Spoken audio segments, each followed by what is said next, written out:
बाबा, हम्म. आज काय करतोयस? कंदांची लागवड करतोय ना. एवढे कंद आणलेत ना आपण, तर सगळ्यांना आपण दाखवले, पण ती लागवड तर पण करायला हवे. त्यातले अर्धे कंद लावलेत, अर्धे कंद आता आपण लावणार आहोत. आज आता आपण लावणार आहोत हे चिनं आहेत, हे घोरकंद आहे आणि जांभळे कंद पण लावणार आहोत. आणि दुसऱ्या बेडवर या बाजूला आहेत ते करांदे आहेत आणि दुसऱ्या प्रकारचे पण करांदे आहेत, ते दोन्ही करांदे लावणार आहोत. आणि ह्या दोन बेड मिळून आपण मांडव करणार आहोत.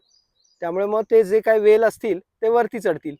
आणि हे सगळं लावून झालं की मग काटेकणग आहेत ती लावायची राहिलेत, मग ती पण लावणार आहोत. आज आपण सगळी कंदाची लागवड पूर्ण करणार आहोत.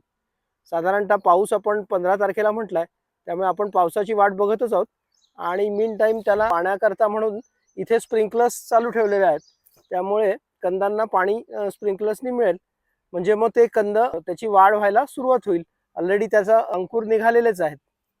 हे आता जे बेड आपण बनवलेत ते साधारणतः 3.5-4 फुटाचे बेड आहेत. आणि कंदांची लागवड आहे ती चिनं आहेत ते साधारणतः 2 बाय 2 फुटावर आहेत. हे घोरकंद आहेत ते साधारणतः 2.5 बाय 2.5 फुटावर आहेत. आणि करांदे पण 2.5 बाय 2.5 फुटावर आपण आत्ता लावणार आहोत. म्हणजे एका बेडवर साधारणतः 2 लाईनी आपण बसवणार आहेत.